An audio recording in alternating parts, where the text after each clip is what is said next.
Bien, entonces estamos ahora en el capítulo 15. Vamos a hablar ahora, estamos en el tema de sexualidad, ¿sí? Hoy vamos a hablar de un poco de la pureza sexual, y luego hablaremos de algunas cosas tabú, pero vamos a hablar en este capítulo de la pureza para el caminar cristiano, cuidándonos de la inmoralidad sexual. Pureza sexual inicia en la mente. La pureza es un escudo protector de infidelidad, principios eternos, consecuencias divinas también. ¿Ven? Cuando eres, cuando una persona, con un cristiano, es sexualmente puro, cuando tiene eso como prioridad en su vida y sabe que debe ser así, te preparas para hacer y guardar convenios sagrados, ¿no?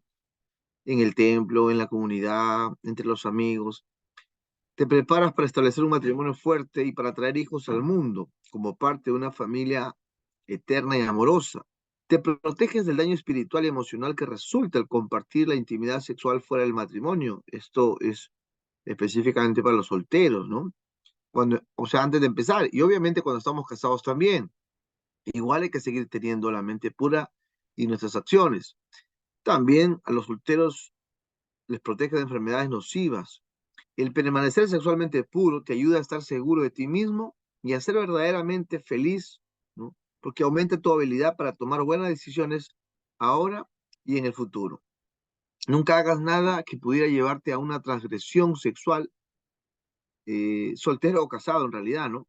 Trata a los demás con respeto, no como objetos para satisfacer deseos lujuriosos y egoístas.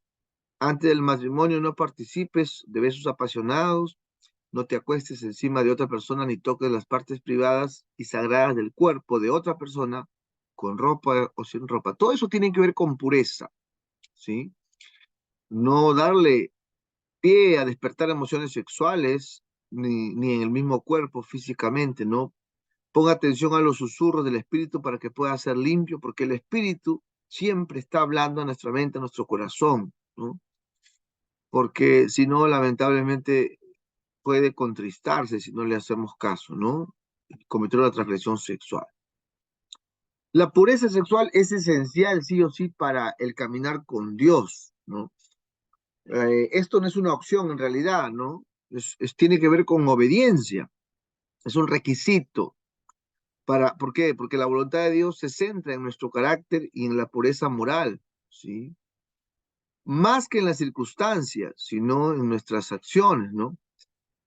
Mucho tiene que ver dónde estamos, el trabajo, ¿no? La educación, porque esa es la voluntad de Dios. La voluntad de Dios es nuestra pureza sexual. Y Tesalonicenses 4:3 dice, esta es la voluntad de Dios, vuestra santificación, que se abstengan de inmoralidad sexual, que se abstengan, que se mantengan lejos, que no le demos cabida a toda inmoralidad sexual, sobre todo la soltería y también de casados en realidad, ¿no? Ahora, hay que cuidarse. Todos tenemos que cuidarnos, hermanos, porque tenemos que entender que no somos, eh, no, o sea, decir, no, a mí nunca me va a pasar, ¿no? No, conmigo no hay problema, ¿no? Yo, yo soy, eh, yo soy inmune, no soy vulnerable, no, todos somos vulnerables, ¿no? No nos podemos engañar pensando que nunca nos puede pasar, no estamos libres, en realidad. No podemos decir, no, yo si miro a una mujer, no pasa nada, yo soy fuerte, yo soy puro, yo soy santo. La Biblia dice, por tanto, el que cree que está firme, el que cree que está, entonces, cuídense, no, cuidado en caer, no le des pie a relaciones, a amistades, a tiempos, a lugares, ¿no? Cuídese, que no caiga. Porque como se ha visto casos, los grandes hombres de Dios, bueno, grandes entre comillas, el único grande es Cristo, pero, o más famosos, muy reconocidos, ah, ha sido ese talón de Aquiles de muchos de ellos, y lamentablemente, como dice el dicho, mientras más alto llega una persona eclesiásticamente hablando, en su liderazgo, y cae en eso, el golpe es más fuerte, y levantarse no va a ser fácil. ¿Por qué? Porque ciertamente Dios va a perdonar, ¿no? Cuando vamos a Dios, entendemos que Dios nos ama como un padre y su amor nos perdona, pero la gente no.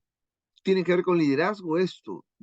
Restaurar la credibilidad en el liderazgo cuando uno cae no es fácil. La gente ya no cree, por más que uno esté arrepentido y por más que nunca lo vuelvas a hacer. Por eso el apóstol dice, mire que no caiga, ¿sí? Si usted piensa que nunca va a caer sexualmente, sí, a veces no estamos tomando precauciones para evitar que esto ocurra. El año pasado estábamos compartiendo con otro pastor en un lugar de la sierra y este pastor comenzaba a hablar, miren, gracias a Dios yo he trabajado en un lugar y ahí he podido ver mujeres desnudas, ahí he podido ver, venía, las atendía, sí, enseñaban su cuerpo y yo, gracias a Dios, nada. Y así que un cristiano debe ser así, no debe tener miedo, dice. No se trata de miedo, no se trata bueno, yo soy fuerte, ¿no? Ah, sino se trata de cuidarse. No sé si me están escuchando bien, me están avisando aquí que se va, no sé, a ver, voy a ver con cuál internet estoy. ¿Ahí me escuchan bien?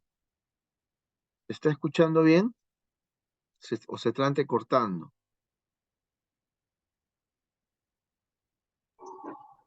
Pastor, yo sí la escucho, perfecto. Ok. Bueno, acá también dice que todo está bien. Quizás ese es el Por partes, internet. entrecortado, pastor. Sí, ¿no? A ver, yo estoy cerca acá del internet. Bueno, esperemos que no siga la interferencia. ¿Sí? Ok. Entonces, la Biblia, el tema de la santidad, como decíamos, más que una opción, es una orden. Sed santos, ¿no? Sed santos, porque yo, el Señor, soy santo. No es que, bueno, cuando puedas, no, sed santos. Y santidad tiene que ver con ausencia de pecado. Y estamos hablando específicamente de este tipo de pecado.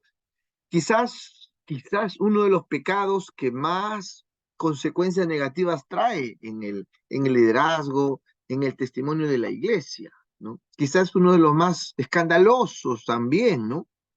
Sobre todo eso, escandaloso, ¿no? Cae el pastor, cae el líder en pecado, y como dicen, tú más al líder, tú más al pastor, y las ovejas se dispersan. Las ovejas, como son ovejas, dejan de venir, se van a otra iglesia, y hay muchas consecuencias, ¿no? Y es lamentable, es triste cuando esto pasa. Todo inicia en la mente, todo inicia en el corazón. Proverbios 4:23 dice, sobre toda cosa guardada, guarda tu corazón. Sobre toda cosa guardada. A veces guardamos, no sé, dinero, ahorramos, guardamos cosas importantes, etcétera. Pero el proverbio nos dice, hay que guardar el corazón, hay que cuidar el corazón, hay que proteger el corazón.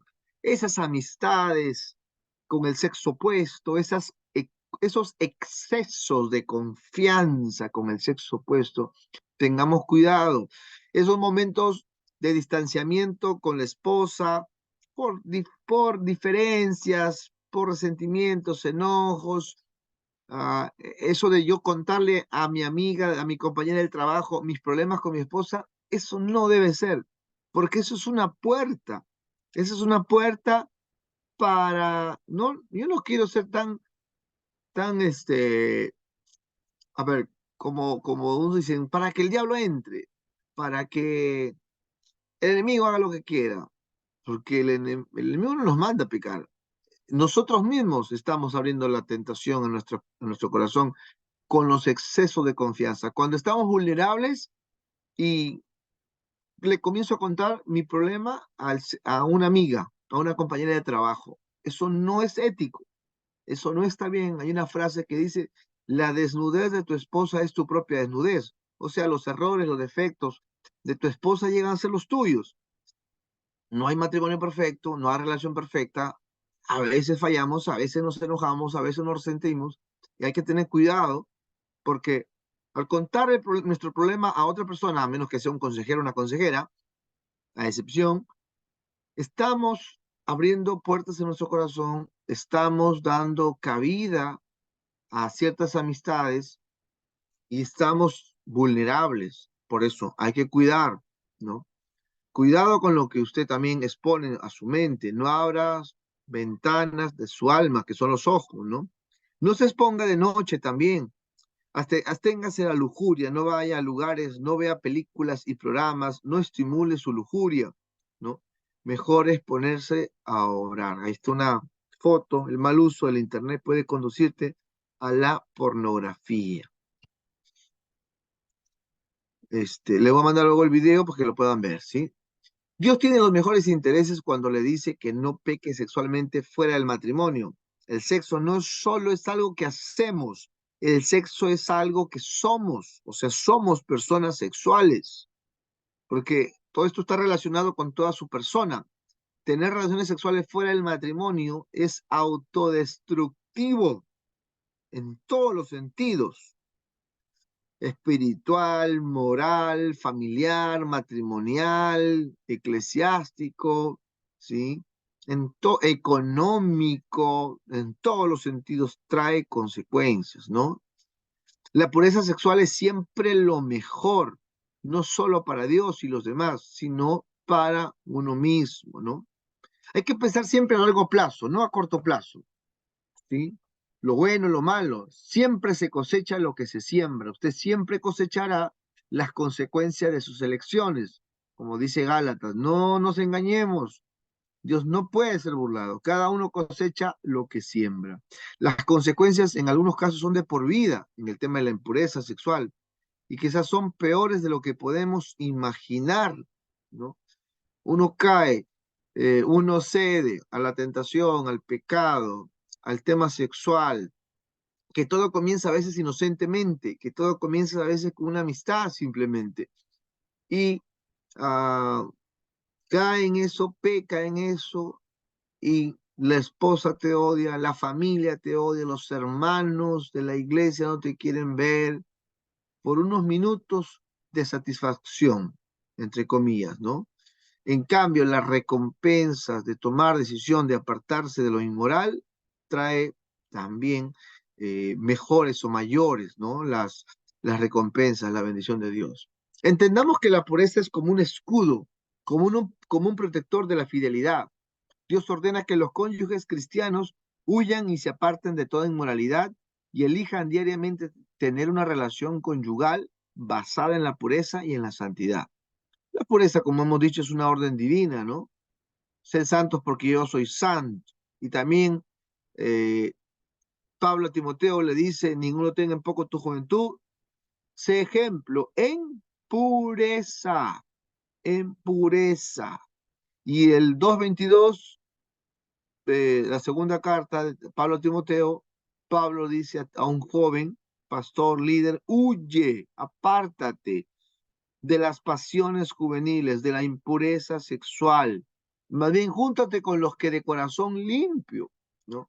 Esas amistades, esos excesos de confianza, como le decía, ¿no? En el mundo antiguo era pecador como o sea, el mundo antiguo, el pecado sexual sigue siendo el mismo como el de ahora, ¿no? La iglesia de Corintio, pecadores transformados, y Pablo le dice, no saben que los injustos no heredarán el reino, ¿sí?, de Dios, ni los fornicarios, o sea, los impuros sexuales. Y Pablo le dice, nosotros éramos así antes, ¿no? Pero ya hemos sido apartados, justificados, santificados. Entonces, la voluntad de Dios, ¿qué cosa es? Nuestra santificación, que nos apartemos de toda impureza. Y el versículo 3 dice, ¿no?, de 1 Tesalonicenses, que la voluntad de Dios es vuestra santificación, que cada uno sepa tener su propia esposa en santidad y honor. No podemos mancillar, no podemos ensuciar, no podemos manchar, no debemos manchar nuestro matrimonio trayendo a otra mujer, a otro hombre, ¿sí?, permitiéndole ciertas licencias sexuales, ciertas confianzas, entre comillas, por necesidad. Vamos a ver adelante que esa necesidad se puede postergar, se puede eh, quedar en pausa también. A la tentación, a la fornicación, no hay que resistirla, no hay que decir, no, yo soy fuerte, me quedo en esta casa ajena, no pasa nada, soy fuerte. El consejo es, no lo resistas. El consejo es, huye. Pablo lo dice, A Timoteo le dice a los corintios, huid de la fornicación, ¿sí? Huyan de la fornicación, ¿no? Principios eternos, consecuencias seguras, solución divina, elija la santidad en su vida sexual. El primero, ningún pecado es tan grande que pueda destruir la gracia de Dios. Ahí, claro está. Ningún pecado es demasiado pequeño como para no activar también la disciplina de Dios.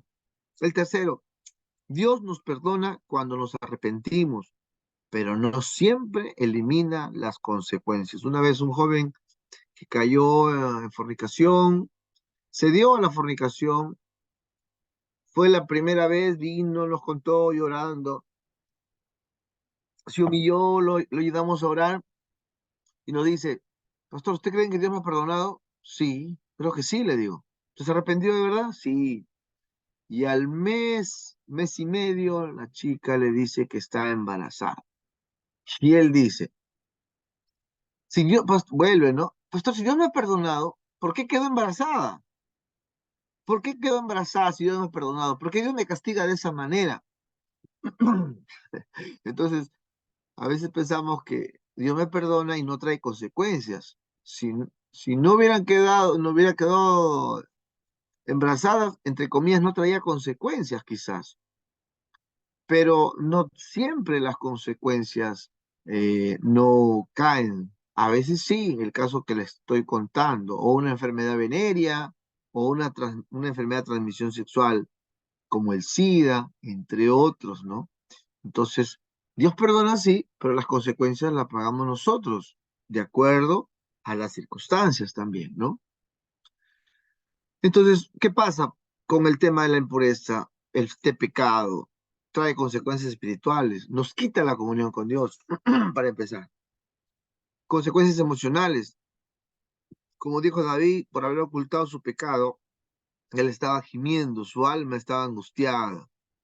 Y también trae consecuencias físicas. David dijo, mientras callé, envejecieron mis huesos, se tuyeron mis huesos. ¿Qué verdades importantes sobre nuestra realidad? No todos los cristianos saben desarrollar su vida sexual conforme a la verdad divina. Se debe batallar con enseñanzas aprendidas del pasado, porque lamentablemente a veces hoy, como estamos bombardeados de sexualidad, y para muchos, bueno, muchos piensan como mundanos, ¿no? Bueno, sí, fallé, ¿quién no falla? Dice, ¿no? Pero mi esposa es mi esposa y yo la amo a ella. O muchos jóvenes solteros tienen vida sexual activa pensando, planeando que se van a casar, los novios, por ejemplo, ¿no? Sí, ya nos vamos a casar, ya nos vamos a casar, pero estás practicando el pecado sexual. Y eso trae consecuencias. El pecado trae maldiciones, ¿sí? Nos va mal cuando practicamos ese tipo de cosas. ¿Y a quién le va a ir mal? A los demás, no, a uno mismo, al que lo practica, ¿no? Porque, y otra consecuencia futura es que la mente, todo queda guardado en la mente, que es un baúl de recuerdos, ¿no? Algunos tienen una experiencia traumática en este tipo de casos y eso queda archivado. Obviamente es importante la ayuda pastoral, profesional, ¿no? Conversar y llegar a acuerdos que puedan producir cambios radicales, ¿no? Porque si unos jóvenes que tenían una vida sexual activa, estando en el Evangelio, se casan, no van a disfrutar como lo haría una pareja que se guardó, ¿sí? No va a ser igual. Su vida sexual va a ser como algo, no ese gozo y ese disfrute que dice gózate con la mujer de tu juventud, ¿no? Entonces, qué importante es no hacerlo, qué importante es guardarse, ¿no? Y Hebreos 13:4 dice, ¿no? Honroso sea en todos el matrimonio y el hecho sin mancillarlo, sin ensuciarlo, sin traer a otra mujer o a otro hombre a nuestro lecho matrimonial, a nuestra habitación, ni tampoco en otras habitaciones, ¿no? Conclusiones de este capítulo. Una sabia evaluación es una importante obligación para corregir los pecados y errores humanos. Tenemos la obligación de realizar una evaluación basada en las exigencias divinas. O sea, cuando dice exigencia divina está diciendo no lo que otros piensan, no como otros han vivido, pero si fuera de tal también cayeron y ahí están. No son el modelo a seguir. El modelo a seguir está lo que Dios dice, sean santos. Dios siempre quiere nuestra santidad y la santidad se refleja primero en el corazón y segundo en las cosas que hacemos en secreto. Ahora, pero ¿qué pasa si uno no fue puro sexual y cometimos pecados de impureza de repente? Hay que confesarlo, hay que arrepentirse, yo le agrego acá, pida ayuda a sus pastores, o si usted es pastor, pida ayuda a sus líderes que están encima de usted, y implemente un plan para prevenir pecados a futuro. Si la pareja son novios y vienen y hablan contigo, entonces la recomendación es que se distancien, que ya no estén a solas. Si tienen planes de casarse, si siguen firmes sus planes de casarse, bueno, cásense. Pero de seguir como si nada hubiera pasado, tarde o temprano van a repetir el mismo pecado, ¿sí? Pero se ha pasado, ¿Dios perdona? Sí, la Biblia dice, así como el oriente y el occidente se distancian, así Dios hace alejar nuestros pecados, nuestras rebeliones, dice el Salmo 103. Si confesamos nuestros pecados, en este caso de impureza sexual, Él es fiel y justo para perdonarnos y limpiarnos de toda maldad. Amén. Vamos a pasar al capítulo 16. Si hasta hay alguna pregunta, me avisen. Si quieren compartir algo, me avisan también. Mientras que busco la otra diapositiva.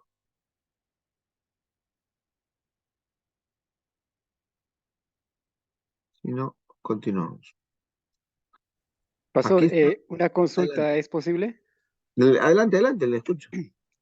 Eh, bueno, hay siempre casos, ¿no? Sobre este asunto de las consejerías, especialmente al tratar a parejas más jóvenes, sobre, siempre, casi siempre ellos se están preguntando, pero si, ¿qué pasa si yo veo una chica, me gusta, pero estoy comprometido con la pareja que traje para la consejería?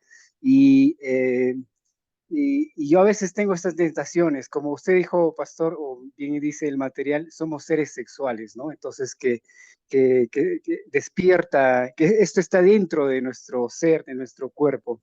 En caso de que, en caso de que eh, no compartan sus tentaciones con sus esposas o novias, le pongo un ejemplo. El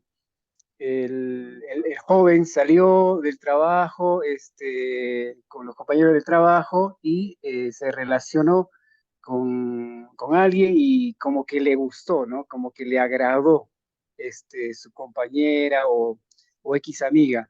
Pero tiene dudas y tiene culpa mucho de poder compartir esto con su novia y, y no sabe si debe hacerlo o mejor dejarlo así y porque evita generarse más problemas, ¿no?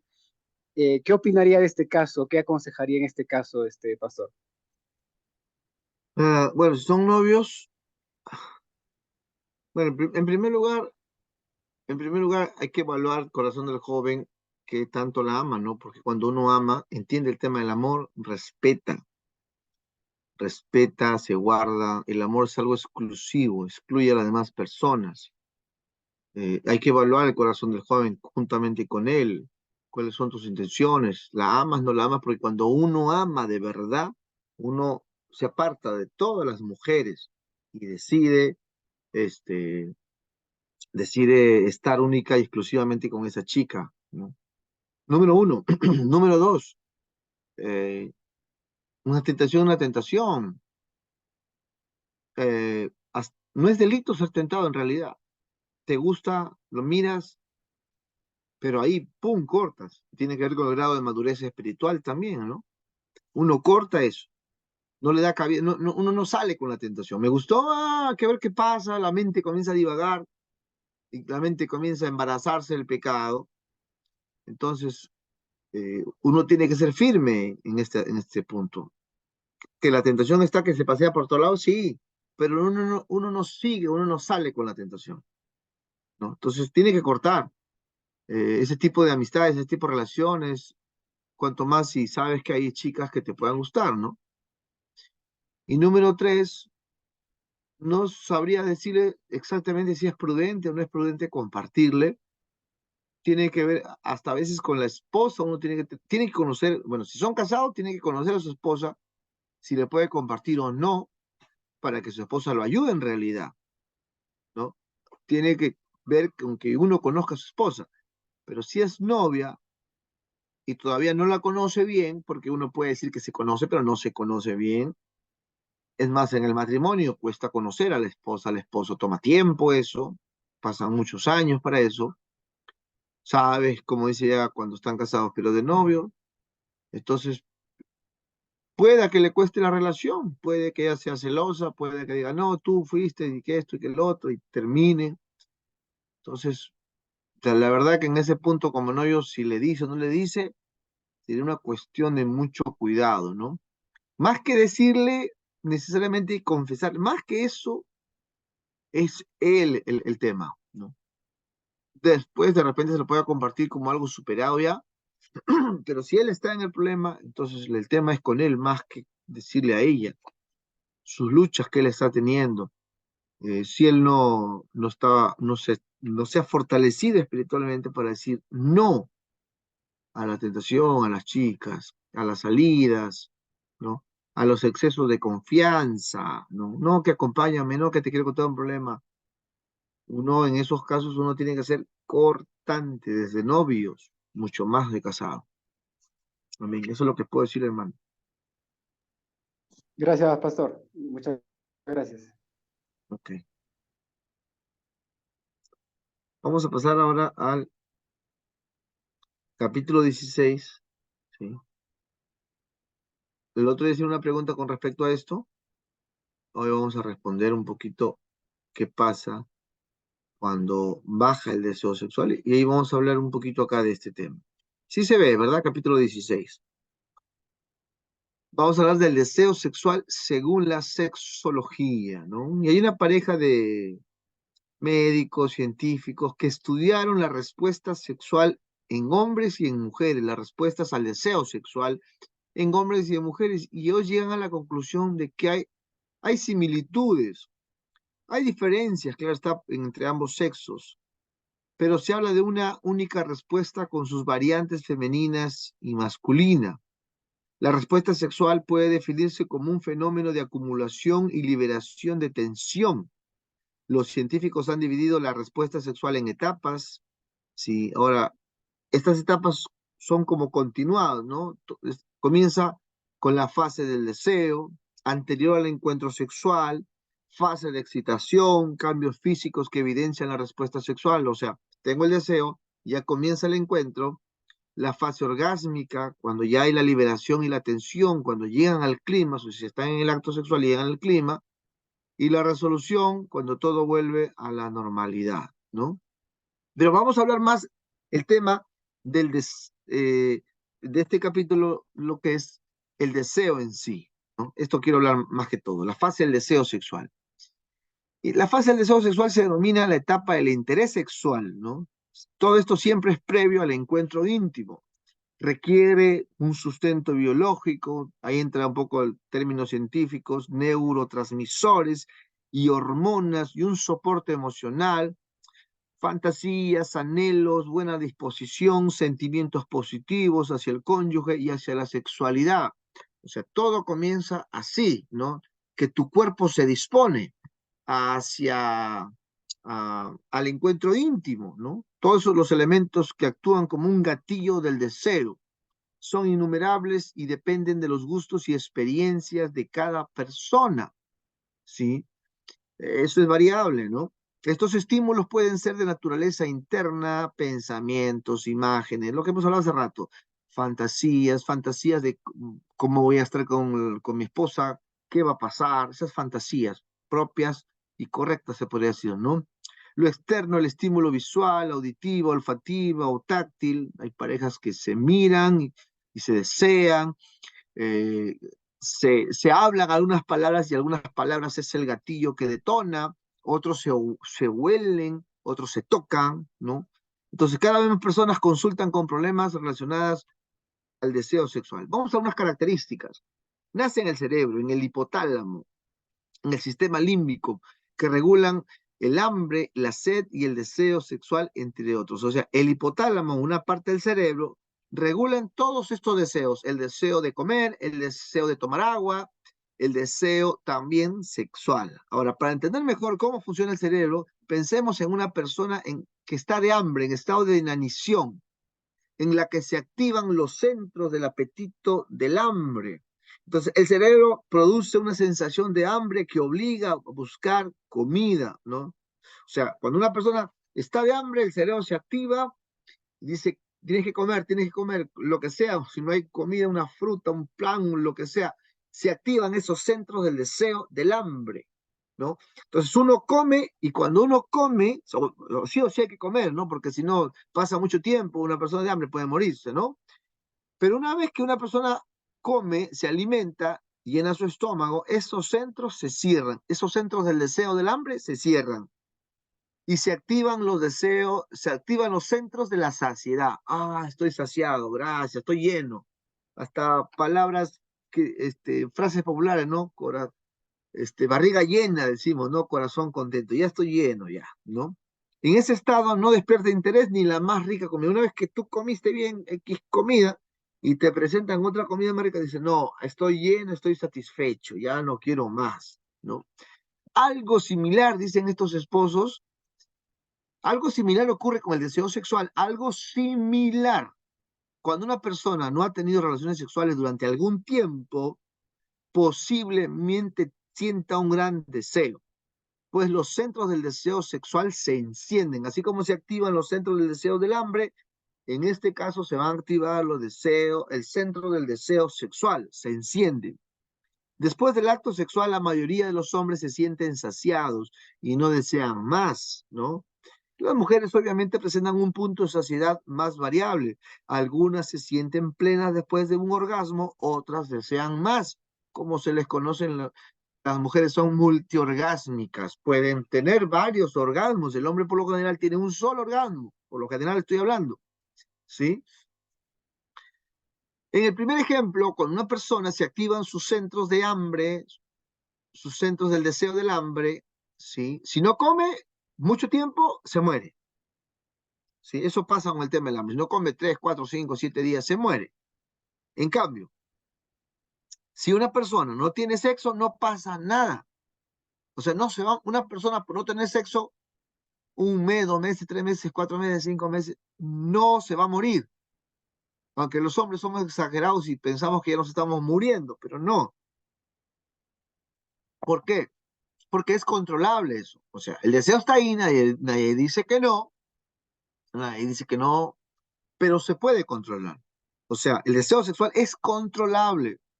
Esta pareja, Master y Johnson, afirman el deseo sexual parece ser un caso único en la fisiología. ¿Por qué? Porque si tienes sed, tienes que tomar agua. Si tienes hambre, tienes que comer. Si tienes sueño, tienes que dormir. Todo eso deseos, ¿no? Pero si tienes deseo de sexo, me busco en otra, porque no puedo controlarlo, es mentira. Si se puede controlar, si se puede, no sé, cambiar de idea, ir a otro lugar, bañarse, no sé. ¿Por qué? Porque hay circunstancias, ustedes saben, los que son casados, hay días que la esposa o no quiere, o está cansada, o está enferma, o tiene un accidente, qué sé yo, la operaron, y uno, por sacrificio y por amor, puede ese deseo, y es más, la ciencia médica nos enseña que no te vas a morir si no hay sexo, ¿no? A diferencia de otros deseos, admite su postergación. Se puede demorar, se puede posponer mucho tiempo por las circunstancias, ¿sí? Circunstancias que les repito, enfermedades, cansancio, operación, ¿no? Embarazo, lo que sea. No se puede hacer lo mismo con el hambre de alimentos o respirar, no. El sexo sí se puede. Y eso es, qué importante saber esto y qué importante es, como de repente más los hombres, algunos casos de mujeres, que no puede ser un pretexto para ir en busca de cualquier persona para, qué sé yo, poder decir que no se puede, no se puede y no se puede, ¿no? Qué importante es esto, ¿no? Permítanme, parece que ha abierto quiero abrir otra vez esta pantalla, se me cerró, denme un segundo, pero la idea es entender cómo muchos hombres usan de pretexto su, su sexualidad, ¿no? Al decir que no pueden ellos esperar, no pueden ellos controlarse, porque es muy difícil, porque no se puede simplemente, y la verdad es que sí se puede, hermano, sí se puede, ¿no? Y es más, Dios nos ayuda justamente a entender nos da la capacidad tanto espiritual, ¿no? Para poder soportar estas situaciones que suelen pasar, ¿no? Ahora sí creo que se ve de todas maneras la pantalla, ¿no? Les estaba hablando acá, ¿no? Bueno, en realidad, esta es la diapositiva anterior, no lo había puesto así. Entonces algo similar ocurre, ¿no? Bueno, aquí, este punto, el hombre es satisfecho, hay mujeres que son orgásmicas, ¿sí? O sea, ahí vemos una esposa que no quiere estar con el esposo por las razones que tenga, no estamos hablando si está bien o no está bien las razones, lo que estamos hablando en el caso del que desea, el que siente, ¿sí? Que sí se puede postergar, sí se puede controlar, ¿no? Ahora, hablando del deseo, en algunos casos depende de la testosterona. A la pregunta, ¿por qué baja? ¿Por qué baja el deseo en la pareja, en la esposa, después de algunos años? Entonces, por acá está la respuesta. La ausencia de esta hormona anula el deseo sexual en hombres y en mujeres. En el hombre, en la pubertad, impide la masculinización y la aparición del deseo sexual. Los reyes castraban en la pubertad, los eunucos sabían que serían fríos. La falta de testosterona en la adultez, a veces por lesiones en los testículos o medicamentos antiandrógenos, inhibe el deseo sexual. O sea, no tiene deseos. En la mujer, la testosterona, ¿no? Que es la hormona responsable del deseo, también en menos niveles aproximadamente, un 10% a comparación del masculino, ¿no? Las fuentes de testosterona son los ovarios y las glándulas suprarrenales, otro 50%. A partir de los 40 hay un descenso, se graba con la posmenopausia. O sea, ¿por qué mi esposa? ¿Por qué las hermanas? ¿Por qué las mujeres bajan su deseo sexual a partir de los 40, 45, 50? Y en algunos casos sube. Y es así, ¿no? Porque justamente es un tema de salud, es un tema físico, es un tema de desgaste, ¿no? Ahora, el deseo sexual no cambia con la edad necesariamente. ¿Por qué? Porque a pesar de que baje, vamos a hablar un poquito ahorita de eso, uno puede disponerse. En el caso del hombre, no cambia con los años, ¿no? A excepción que esté a una enfermedad, ¿no? Como vimos, o tenga una lesión en los testículos, ahí sí, ¿no? Pero si no hubiera eso, en el hombre no cambia con los años, la disminución no es el resultado ni la falta de deseo, en el caso de los hombres, ni la erección, sino es la ausencia de una esposa dispuesta. Cuando la esposa no está dispuesta, el hombre, bueno, ¿qué puede hacer? El hombre de Dios, ¿no? Pero no es que el hombre baje su deseo. En la mujer tampoco se afecta con la edad, a excepción de la menopausia, ¿no? Hay un descenso abrupto, a excepción de la menopausia. Pero el interés se debe, en el caso de las mujeres, aparte de la menopausia, se debe a las circunstancias. En el caso de las mujeres, el tema del deseo, actitudes negativas, cambio hormonal menopáusico. Su deseo, en el caso de la mujer, se relaciona con el clima afectivo de la pareja y el erotismo que se ha desarrollado. O sea, si no se ha tenido una vida sexual activa, placentera, si no han sabido desarrollar sus encuentros, si no han sabido planificar y ser eh, satisfechos, o sea, si no han sabido ser buenos amantes, el hombre en este caso, simplemente la mujer, por ejemplo, si solamente el hombre es el que termina, el que termina, el que termina, y ella nunca termina, porque él es el primero que termina, porque él no sabe ser un buen amante, porque él piensa en él empieza el acto sexual y bla, bla, bla, plin, plin, plin, terminó. Y como él terminó, se siente, uy, ya, pero ella no termina y no tiene un orgasmo semanas, meses, años. Entonces, más que ser placentero el sexo para una mujer, en ese caso que les cuento, entonces no ha desarrollado ese erotismo, esa pasión, ese placer, ¿no? Porque el hombre no sabe. Y qué importante es que el hombre aprenda a cómo desarrollar, a cómo conocer este lenguaje del amor en el cuerpo físico de la mujer.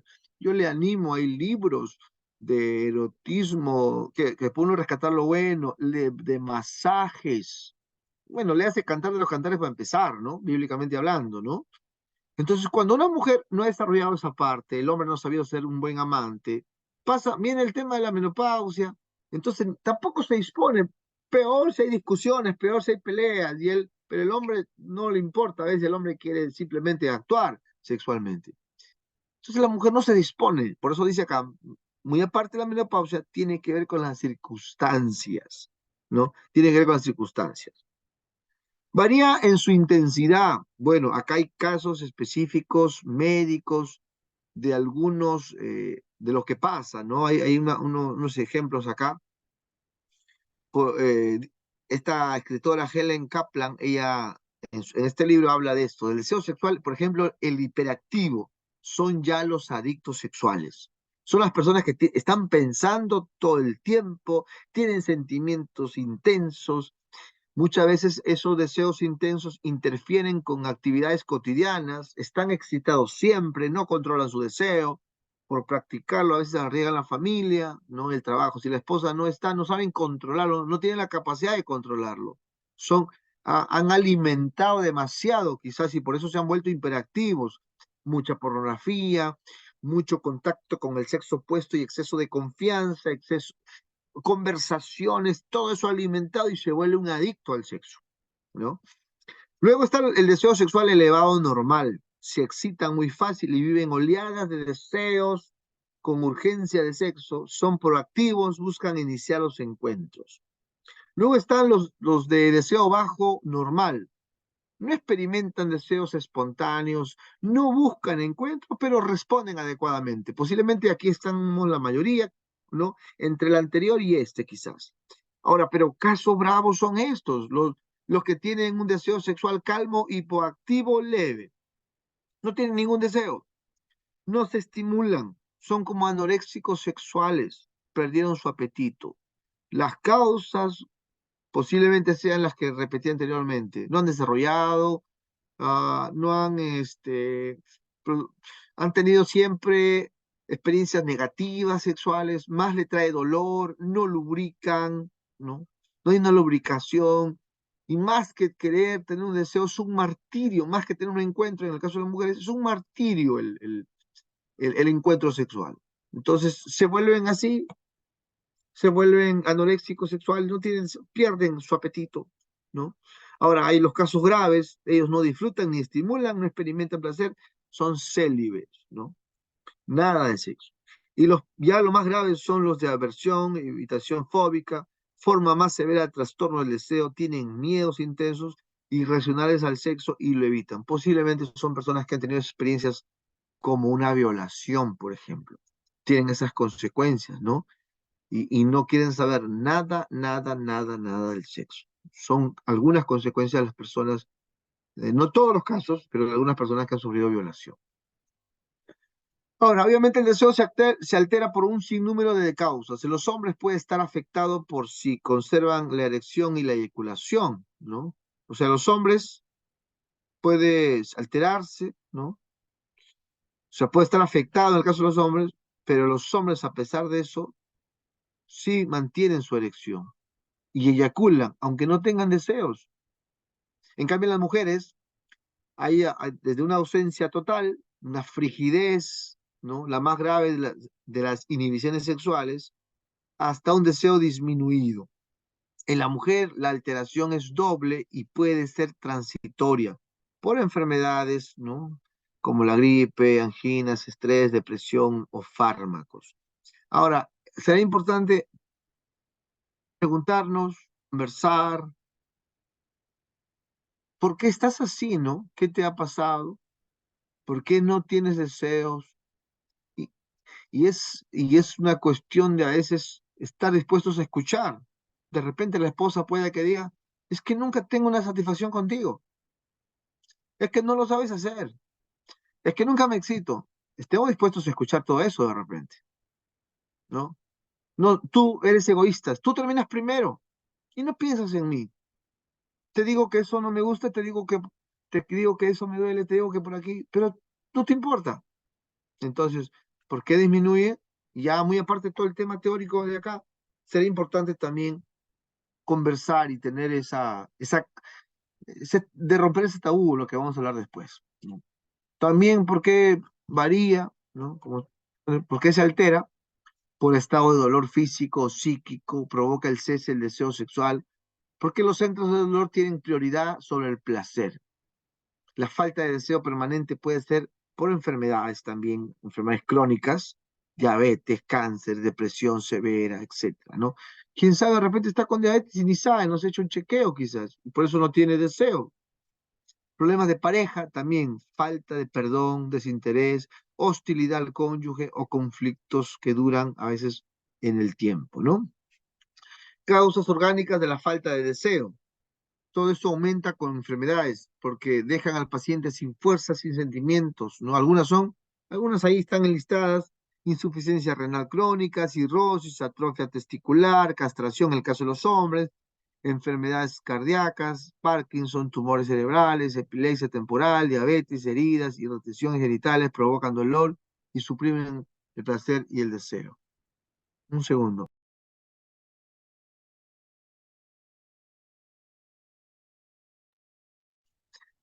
Es importante, hermanos, el tema es muy importante, hermanos. Trae esto muchas veces felicidad o infelicidad. Yo conocí un caso de un hermano de nuestra iglesia en otro lugar. Él, cuando era niño, un perro le mordió su genital y le afectó justamente una parte de los testículos, y él tenía atrofiado los testículos y no tenía erección, no tenía nada de esas cosas. Necesitaba de repente una operación o hormonas. La cosa que es un tema de vergüenza, la cosa es que no trataron el tema y por consecuencia no tenían vida sexual, eran como le llaman matrimonios blancos. No había vida sexual. Y la esposa no lo pudo aguantar, estuvo 2 años hasta lo mucho y no aguantó y se separaron.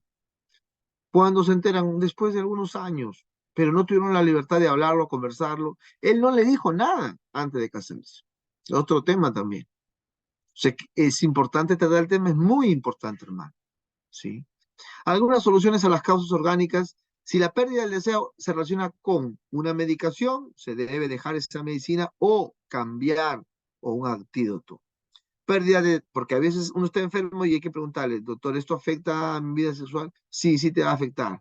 A veces, bueno, si es un mes, 2 meses, no hay problema, pero si es una medicación de siempre, ¿no? Por ejemplo, hay ciertas medicinas para ciertas enfermedades que son, todo el tiempo tienen que tomar esa medicina, puede que esa medicina afecte, entonces hay que conocer eso.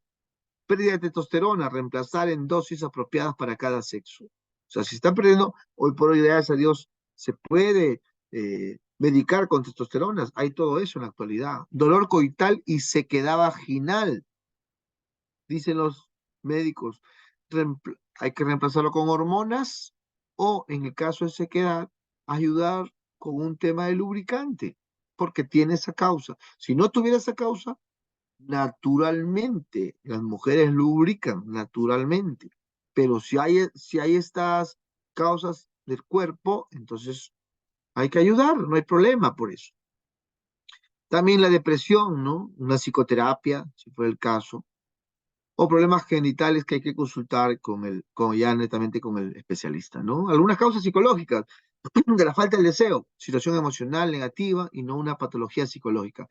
Situación emocional negativa tiene que ver con las circunstancias y no algo patológico, no algo, no, es que mi esposa es loca, nunca quiere nada.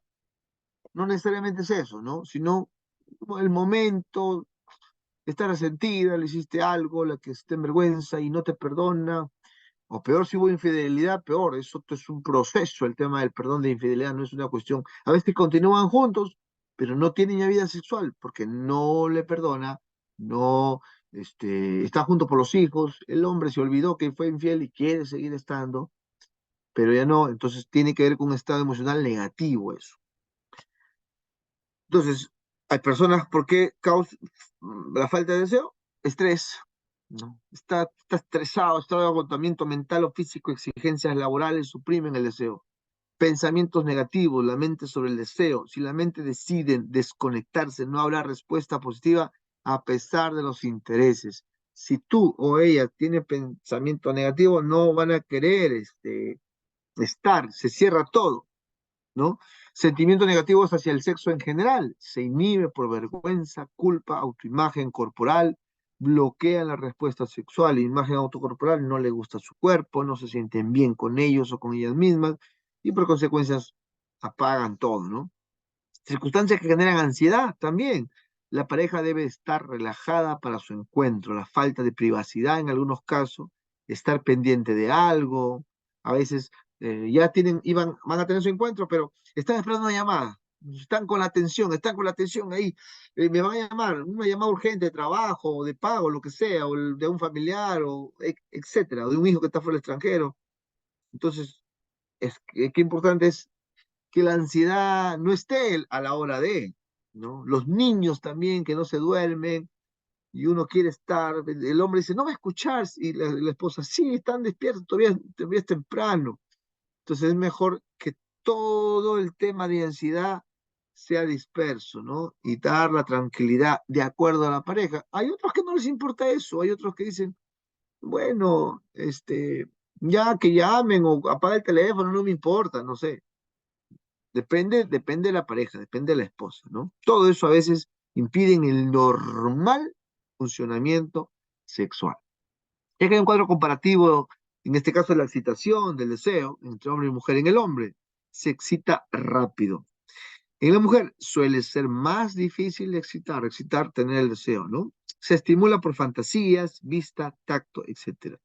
En cambio, la mujer responde a las palabras suaves y a las caricias en un ambiente que le permite sentirse tranquila. El hombre responde a la estimulación genital y la mayoría de su excitación está en el pene. Se estimula por distintos sitios del cuerpo, pechos, cuello, boca y zonas genitales, depende de cada mujer. No todas se excitan igual, ¿no? No le interesa demasiado la calidad de la relación sentimental. El hombre a veces si está molesto, ¿qué le importa? En cambio, la mujer, sí, la excitación depende en gran medida del estado de ánimo y de la calidad de la relación sentimental. Ven la foto acá, el hombre que se afila las manos, en cambio la mujer, de acuerdo a las circunstancias, está asustada, está traumada. Preguntas, comentarios.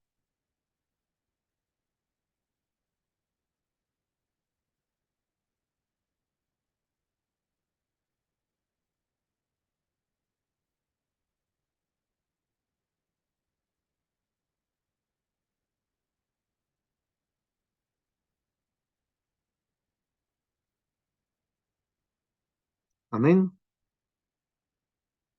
¿Alguna pregunta está ahí? Si no, continuamos. Quiero pasarme ahorita para que tenga un poco de secuencia el capítulo 18, luego voy al 17, ¿sí? Quiero ir a este tema. No sé si se está viendo, que no se veía. Ahora entro al capítulo 18, luego vengo al 17. Ya vamos a hablar de algunos temas tabú en la intimidad sexual. Y qué importante es conocer estas cosas, ¿ya? Vamos a hablar específicamente el tabú, lo prohibido, ¿no? Como venimos diciendo, el sexo es importante en el matrimonio, es un ingrediente del amor y en parte la felicidad, diría yo, ¿no? Pero a pesar de esto, todavía sigue siendo tabú, porque de eso aquí no se habla. De eso aquí se tiene que hablar. No se consulta, no se pide consejo. lamentablemente muchas parejas cuando ya están en el problema de la infidelidad, ahí recién hablan del tema. No es que pasó hace 6 meses.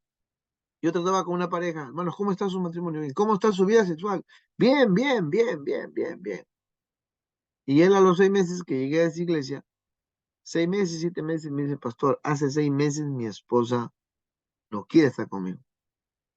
Y yo he sido débil y he cedido. Pareja de 35 años de edad.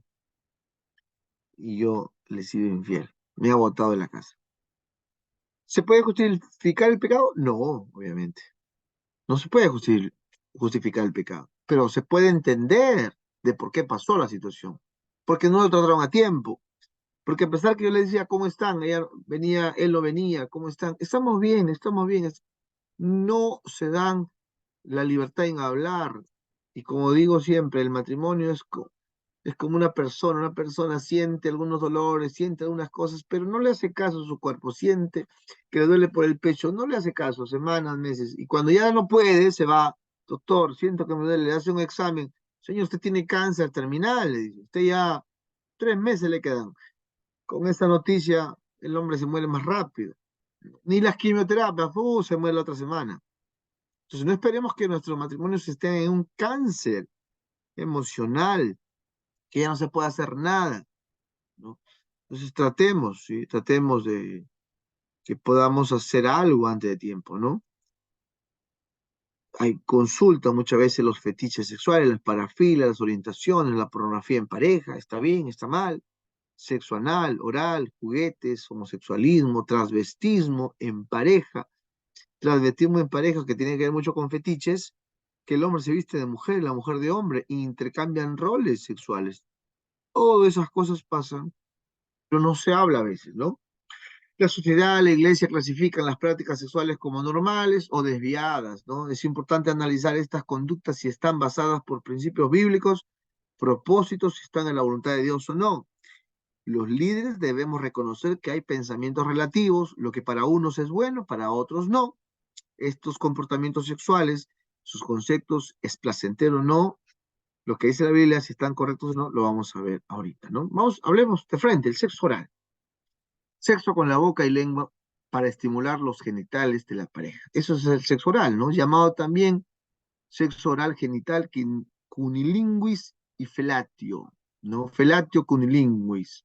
Es estimular los órganos sexuales femeninos con la boca y la lengua de su pareja. ¿Produce placer? Sí, a ambos. Los que lo practican dicen es una nueva forma de experimentar placer, salir de lo rutinario.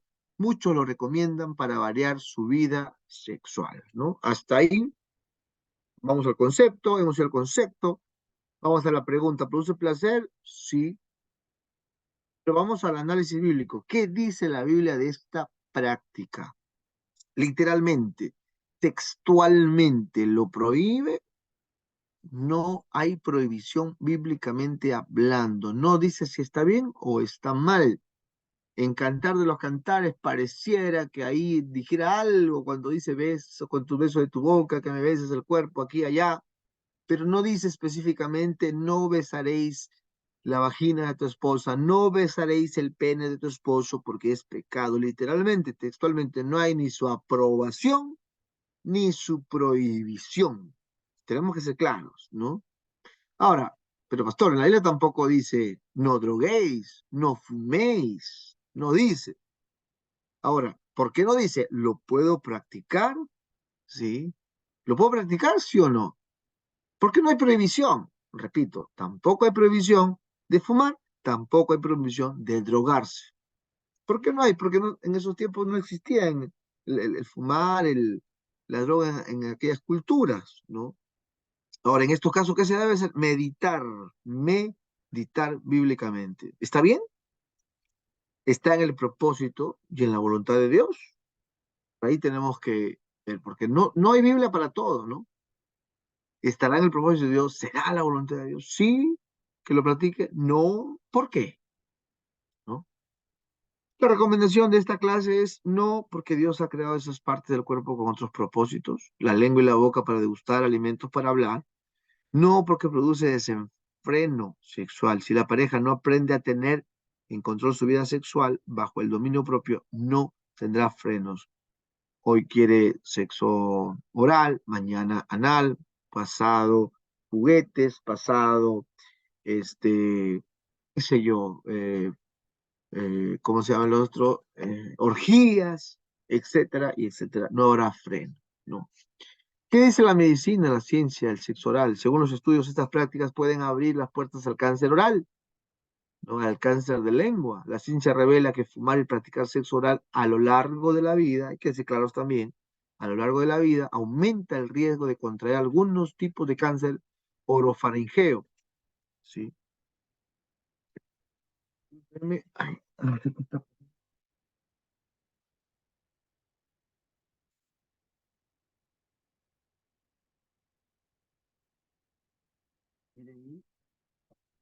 Voy a tener que cambiar de laptop, creo.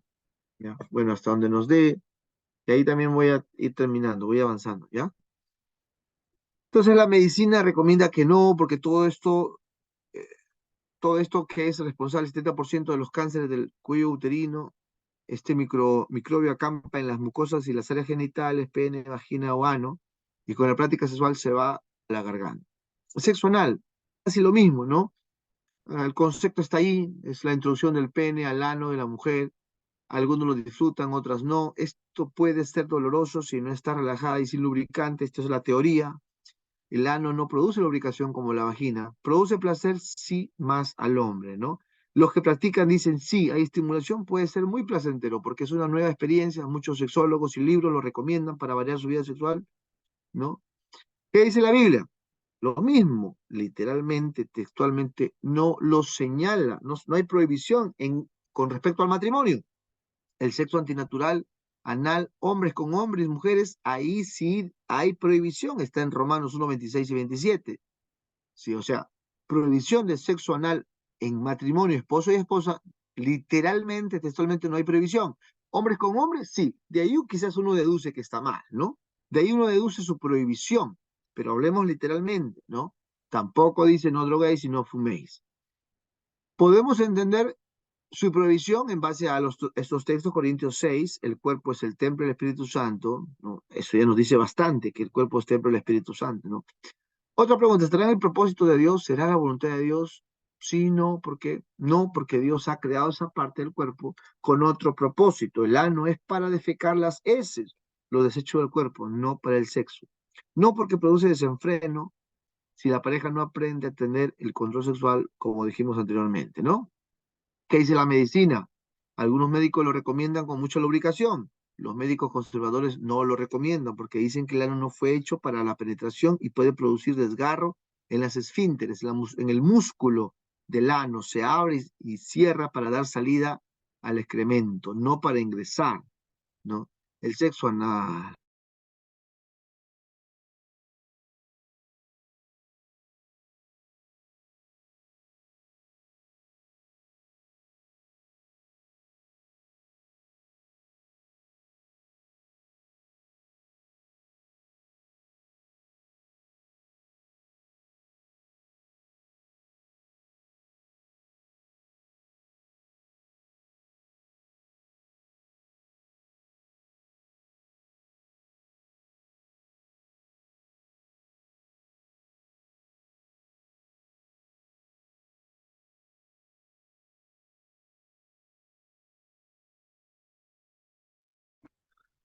Ahí vamos a continuar. Se salió un momento. Denme un segundo para entrar desde acá.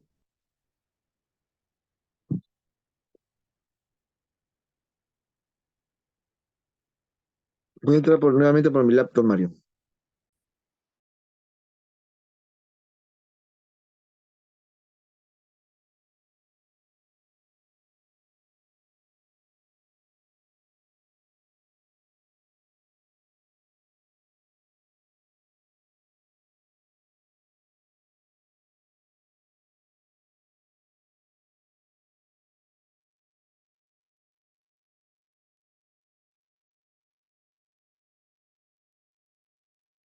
Decíamos, ¿no? ¿Qué dice la medicina con respecto a esta práctica? Segundo que quiero arreglarlo. Ya está. Los médicos, los conservadores sobre todo recomiendan de que no, ¿no? Por el daño que produce, ¿no? Y dice acá también que el sexo anal puede empeorar las hemorroides, ¿no? O sea, enfermedad que tienen algunos en el ano, ¿no? Produce microdesgarros, también el sexo vaginal cuando no hay lubricación, pero más en el tema del ano, ¿no? Porque el ano no segrega lubricación fisiológica ni su musculatura, tiene una elasticidad que le permita dilatación. El uso o prácticas de fantasías, fetiches y parafilias sexuales. Una fantasía sexual es una situación o sucesos sexuales productos de la imaginación que involucran personas reales o imaginarias. Un encuentro sexual que la esposa le dice disfrázate de policía y él se compra los trajes de policía y tú disfrázate, no sé, de la empleada y se encuentran y tienen su encuentro sexual con esos disfraces, eso los excita, es una fantasía sexual. ¿Debería practicarse? Recomendamos que no. Fetichismo o parafilias, ¿no? Que tienen ahí casi parecidos. El fetichismo es un comportamiento sexual compulsivo con la manipulación de objeto inanimado o de una parte del cuerpo que no sean los genitales, es necesaria para la satisfacción sexual. O sea, hay hombres que, por ejemplo, se excitan manipulando un objeto inanimado, ¿no? Como vemos en la foto allí, o algunos muñecos. Ahora, para la parafilia ya es un comportamiento sexual más compulsivo, tiene que ver más con la perversión. A veces el fetichismo es una situación con una parte del cuerpo, a veces los pies, manos, ¿no? Pero ya las parafilias va más allá. Y acá vemos, por ejemplo, algunas prácticas de parafilia. Acá les subrayo algunas. Por ejemplo, la agonofilia es la excitación preveniente de una lucha con la pareja. O sea, se golpean, se pegan, en otras palabras, tipo masoquismo, ¿no? Alorgasmía, excitación proveniente de fantasear durante el acto sexual con otra persona que no sea la pareja. O sea, llama el nombre de otra persona, eso es una parafilia. ¿Qué cosa es eso? Una perversión. Andromimetofilia, atracción solo por las mujeres vestidas de hombres, por ejemplo, ¿no? Todo eso pasa muchas veces en la intimidad, nadie sabe. Pero qué importante es compartirlo para que los hijos de Dios no practiquen esas cosas, porque Dios quiere igual la santidad, ¿no? Aracnofilia, el juego sexual con arañas, por ejemplo, eso los excita. Asfixiofilia, estrangulación, ¿no? Estrangulación, estrangular a la pareja en el momento del acto sexual. Autoasfixiofilia, ¿sí? Mientras que el anterior es asfixiofilia, que es el que lo hace, el que estrangula, se excita. En el autoasfixiofilia, el estímulo de ser asfixiado, de ser ahogado, el que está siendo ya asfixiado. La autonepiofilia, el estímulo es utilizar pañales y ser tratado como un bebé, una cosa jalada de los pelos, ¿no? Más adelante, ahí el 20 dice avisodomía, relación sexual con aves. Wow. Dendrofilia, cuando la excitación solo se produce al frotarse contra los árboles. Electrofilia, excitación por choques eléctricos durante la práctica sexual. Eso es peligrosísimo, ¿no? Merintofilia, excitación sexual provocada por estar atado. Por eso dice que es perversión, ¿no? Misiofilia, atracción sexual por la ropa sucia. Y obviamente la pedofilia, no, pediofilia. Otro es la paidofilia, pero la pediofilia es la atracción sexual por las muñecas. Ahora, volvemos a este pasaje bíblico, ¿sí? Santiago 3, ¿no? Quien es sabio y entendido entre ustedes, muestre por la buena conducta sus obras, en sabia mansedumbre, pero si tienen celos amargos y contención en vuestro corazón, no se jacten ni mientan contra tal verdad, porque esta sabiduría no desciende de lo alto. O sea, no podemos entrar en contiendas en esos casos, ¿no? Porque ¿cómo se muestra? ¿Cómo se muestra de que somos sabios? Con la buena conducta, ¿no? Porque donde hay celos, celos, contención, ahí hay perturbación y toda obra perversa. Pero la sabiduría que desciende de lo alto, primeramente, es pura, pacífica, amable, benigna, llena de misericordia y buenos frutos, sin incertidumbre ni hipocresía, y el fruto de justicia se siembra en paz para aquellos que hacen la paz. Todo lo que hemos hablado acá, todo esto obviamente está prohibido, no deberían practicarse, ¿no? Estas parafilias, porque son prevenciones. Pero ¿qué sí está permitido? Lo que sí está permitido en la vida sexual: los juegos sexuales con sus mismos cuerpos, las caricias sexuales, el estimular las partes del cuerpo, las posiciones sexuales mientras no traigan, entre paréntesis, mientras no traigan dolor a ambos y sea consentido. Posiciones estamos hablando. ¿Por qué? Porque no es antinatural las posiciones sexuales. Cambiar los lugares del encuentro, un buen hotel, si es posible, alejado de la ciudad, alquilar una casa en el campo, viajar solos como pareja, porque a veces los hijos apagan la vida sexual a veces, sobre todo cuando son pequeños. Atreverse a descubrirse más y más en la sexualidad mientras no sea prohibido, incómodo o traiga culpa. Orar, esto es muy efectivo también, ayunar a Dios específicamente para mejorar su vida sexual, pedirle: Señor, dame nuevas fuerzas, dame la fuerza de un búfalo, si ya se están acabando. Conclusiones de este capítulo, y nos vamos al break. La sexualidad del cristiano debe agradar a Dios. ¿Por qué? La pregunta es: ¿por qué no practicar este tipo de sexualidad? ¿Por qué? Porque ellas son hijas de Dios y el Padre las ama y las cuida. La intimidad sexual del matrimonio no debe ser limpio, puro delante de Dios, como dice Filipenses. Y la paz de Dios, que sobrepasa todo entendimiento, guardará vuestros corazones y vuestros pensamientos en Cristo Jesús. 8. Por lo demás, todo lo que es verdadero, todo lo honesto, todo lo justo, todo lo puro, todo lo amable, todo lo que es de buen nombre, en esto pensad y esto haced, y Dios estará con vosotros. Amén. ¿Alguna pregunta? Les escucho.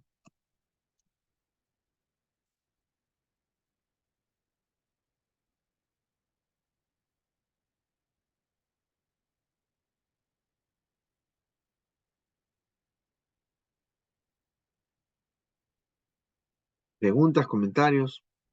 O si no, escriban si hay vergüenza de repente.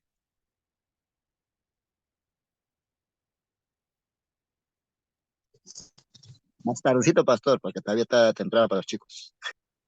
Ah, ok, ok. Por eso, si no, escríbanlo y ahí queda para la otra de repente. Eso es muy bueno también. Eso, uno se encuentra, ¿no? También. Bien, hermanos, vamos a un break. A las 9:15 nos encontramos nuevamente. ¿Ya? Ok. Bendiciones. Si todos están ahí ya.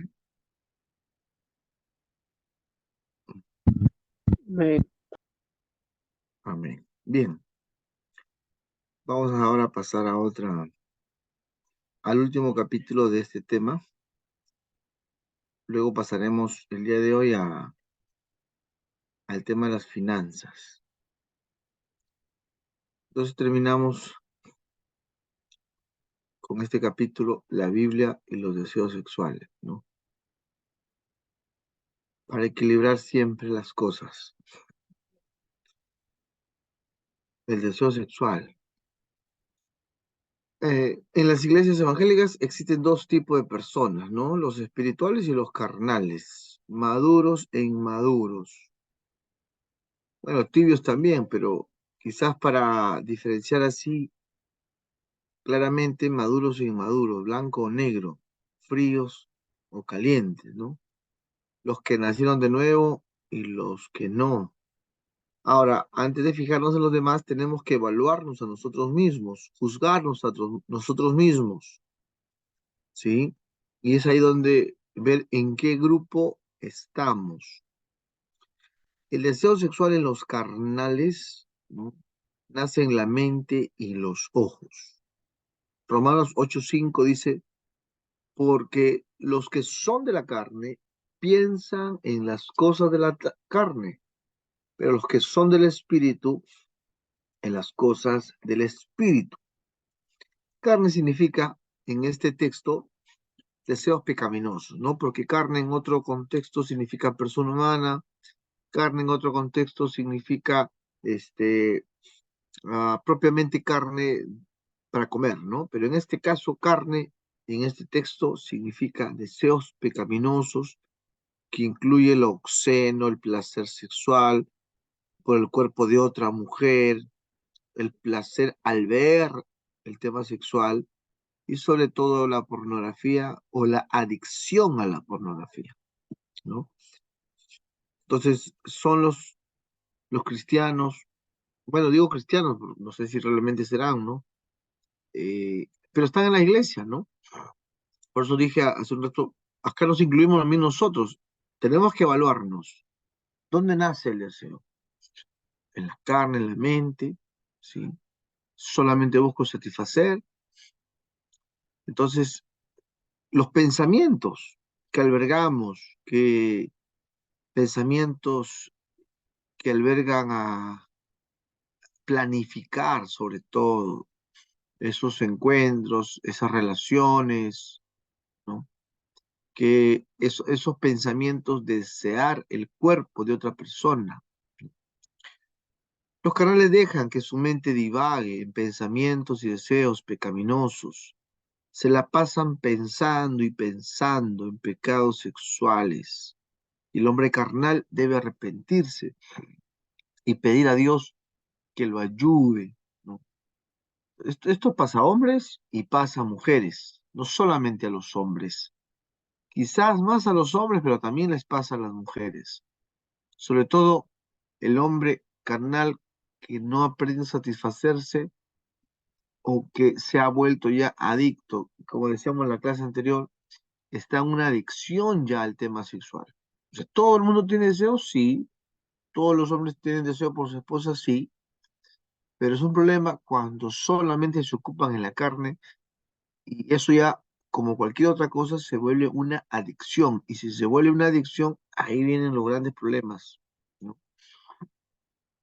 Romanos 8:6 dice, porque el ocuparse de la carne es muerte, pero el ocuparse del espíritu es vida y paz. Obviamente acá muerte se refiere a muerte espiritual, ¿no?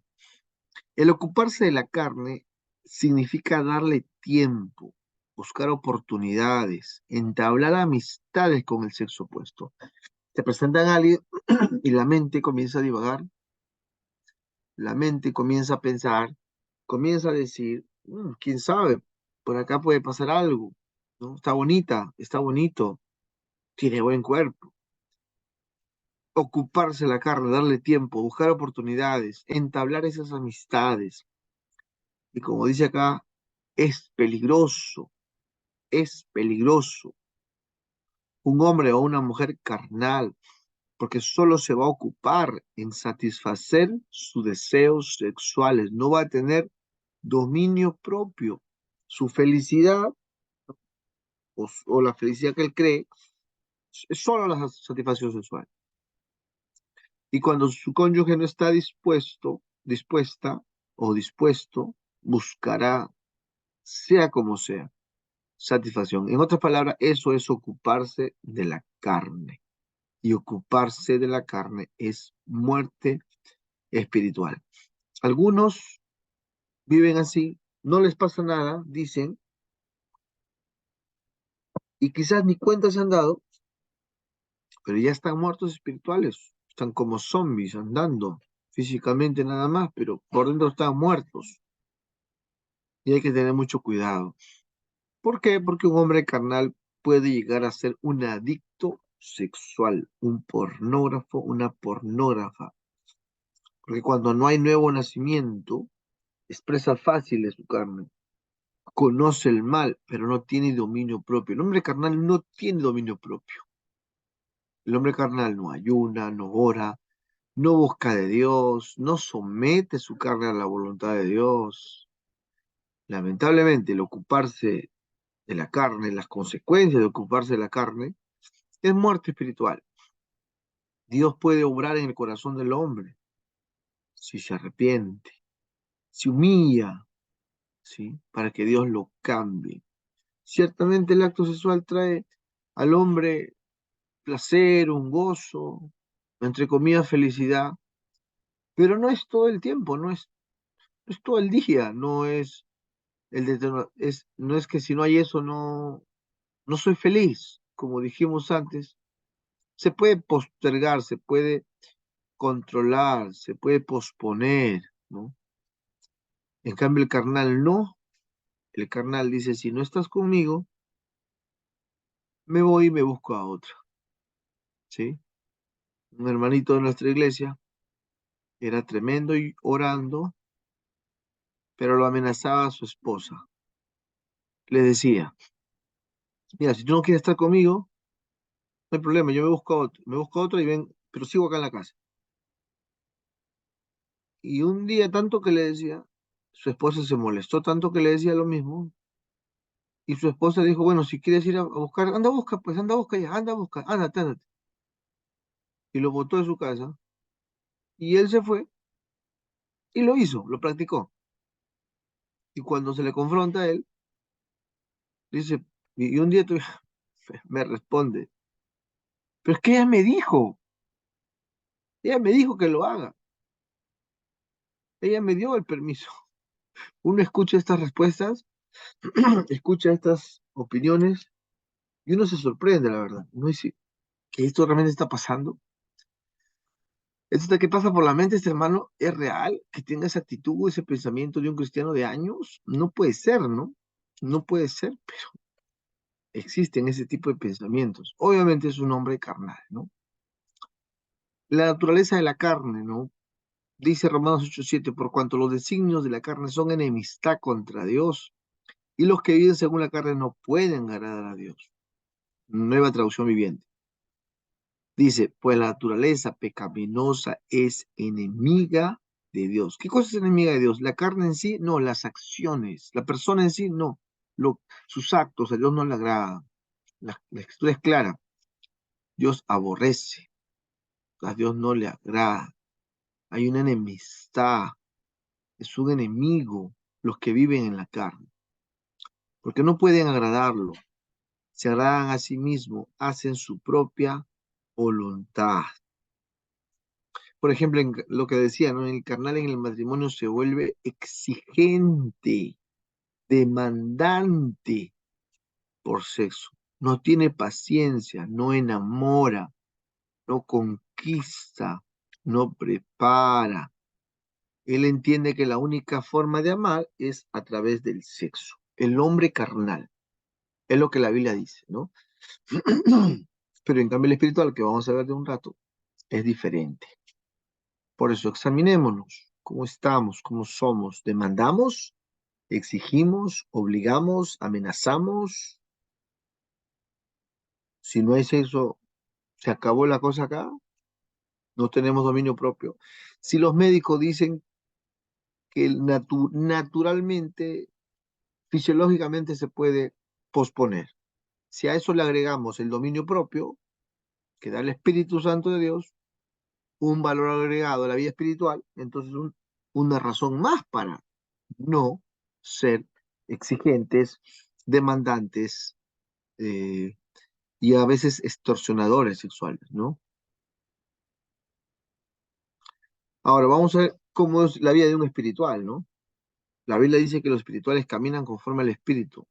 Los hombres por lo general, hay excepciones, pero por lo general les agrada el sexo, ¿no? A menos que pase algo ahí, ¿no? Pero los que han nacido de nuevo caminan en una vida espiritual agradando a Dios. Caminan, viven y piensan en las cosas de Dios. Su vida no se amolda a la carne. Es equilibrado. Su deseo es buscar de Dios. Y Romanos 8:1 dice los que no andan conforme a la carne, sino conforme al Espíritu. 4, no andamos conforme a la carne, sino conforme al Espíritu. El 5, pero los que son del Espíritu, en las cosas del Espíritu, piensan, desean. Y a un espiritual maduro, cuando viene la tentación, lo desecha, porque es espiritual. Su corazón es comprensible, es apacible, es amable con su cónyuge, cuida su corazón, no da cabida a los deseos de su carne para no ceder a la tentación. Le permite a Dios que tome el control de sus deseos, ha sometido su voluntad a Dios. No estoy diciendo de que el espiritual no tiene deseos, no quiere estar con su esposa, sí, pero cuando la situación se da, que la esposa no puede, no siente, está cansada, está, no sé, enferma, etcétera. El espiritual es paciente, sabe esperar, es comprensible, tiene ese fruto, el espíritu es paciente, pero el carnal no. Los espirituales piden ayuda y se fortalecen en Dios. Romanos 8:26. Y de igual manera el espíritu nos ayuda en nuestra debilidad, pues ¿qué hemos de pedir como conviene? No lo sabemos. Pero el espíritu mismo intercede por nosotros con gemidos indecibles. Ayuda a nuestra debilidad. Aún el hombre espiritual puede ser débil al sexo, pero pide ayuda. Su ayuda viene de Dios, del espiritual. En cambio, el carnal no pide ayuda. El carnal tiene momentos nada más que piensa en Dios, pero no pide ayuda, no busca ayuda, no somete. En cambio, el espiritual reconoce su debilidad y busca de Dios, pide ayuda y se fortalece en Dios. Porque el espíritu produce un carácter cristiano, un deseo de servir, un deseo de agradar a Dios y no a la carne. El espíritu lo guía, ¿sí? Les dice que somos hijos de Dios y ora pidiendo ayuda a Dios, ¿no? Los espirituales reciben la ayuda del Espíritu Santo. Como seres humanos somos débiles, pero cuando vivimos conforme al Espíritu y vienen las tentaciones, el mismo Espíritu de Dios nos ayuda a orar, a pedir como conviene. Muchas experiencias de muchos líderes así lo confirman, ¿sí? El Espíritu Santo, no te olvides, es tu ayuda, es tu ayudador, es tu consolador, es el que te entiende cuando tiene deseos y la esposa no quiere estar. O la esposa no está en sus días hormonales, simplemente no quiere. Y el espiritual se humilla, descansa en el Señor, le pide paz a Dios y queda tranquilo. El carnal no, obviamente, ¿no? La fornicación debe morir y vivir el espíritu. Colosenses 3:5 dice, amortiguad pues vuestros miembros que están sobre la tierra, fornicación, inmundicia, malicia, mala concupiscencia, avaricia, que es idolatría. Esta está en la Reina Valera 1909, en la NBI dice, por tanto, hagan morir todo lo que es propio de la naturaleza terrenal, inmoralidad sexual, que es fornicación, impureza, que es inmundicia, bajas pasiones, malos deseos, la avaricia, la cual es idolatría. En la Biblia latinoamericana dice, por tanto, considerad los miembros de vuestro cuerpo terrenal como muertos a la fornicación, la impureza, las pasiones, los malos deseos y la avaricia, que es idolatría, un tremendo pecado, ¿no? Conclusiones de este capítulo. El deseo sexual en hombres y mujeres carnales nace en su mente y ojos. A Dios el Padre no le agrada hijos carnales que se dejen arrastrar por sus pasiones. Dios quiere hijos esforzados, perseverantes en santidad. Y el deseo sexual en los hombres espirituales está sujetado, equilibrado por el espíritu, porque no son egoístas, buscan agradar a Dios y su cónyuge. Yo pienso que los espirituales no se vuelven demandantes, ni exigentes, ni amenazantes, sino que se vuelven comprensibles. Han logrado ese equilibrio. ¿Amén? Hasta ahí hemos terminado lo que es el tema de sexualidad. ¿Alguna pregunta hasta allí? Me dicen que no hay PPTs. Era que prendan el micrófono y me lo digan.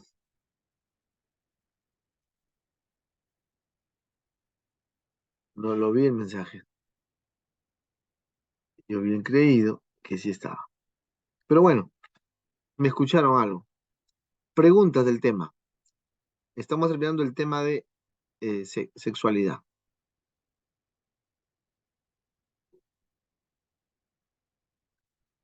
Y vamos a entrar al otro tema de finanzas. Pero no sé, les escucho. Preguntas, comentarios, opiniones. Les escucho.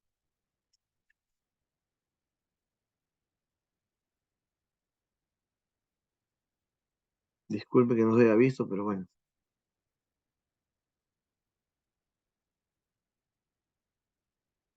¿Todo está claro? ¿Todo está entendible?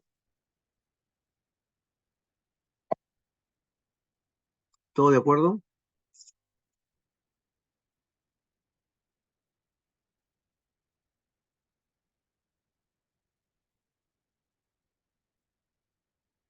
Bien. Pasamos entonces a la otra parte. Hoy día comenzamos con las finanzas y la otra semana continuamos con el tema de las finanzas. Pero vamos a hacer un capítulo de las finanzas el día de hoy. Y todo comienza con ofrendas, según la Biblia. Creo que ahí sí se ve, ¿no? Bueno, Sí se ve, pastor, sí se ve. ok. Disculpa el caso, hermano, de veras. Bueno, bueno. Igual le voy a enviar las diapositivas, ¿ya? Vamos a ver qué es ofrendas, cuántos tipos de ofrendas existen, para qué se ofrendó, sí, y dónde se dan las ofrendas, ¿no? Las ofrendas siempre han sido ofrendas, diezmos, siempre han sido un tema polémico, ¿no? Yo pienso que es polémico por falta de conocimiento o por falta de un corazón agradecido a Dios y a su obra, ¿no? Pero las ofrendas de que son bíblicas son bíblicas.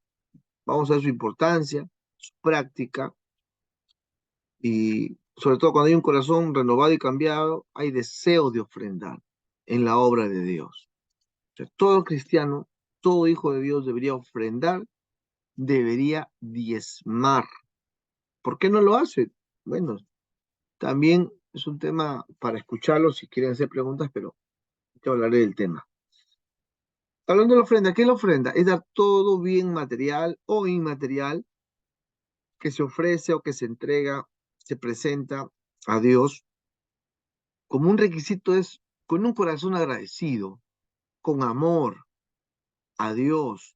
La ofrenda es una forma de adoración también. La ofrenda también es el tiempo que se le da a Dios, ¿no? Es un objeto, un animal o dinero.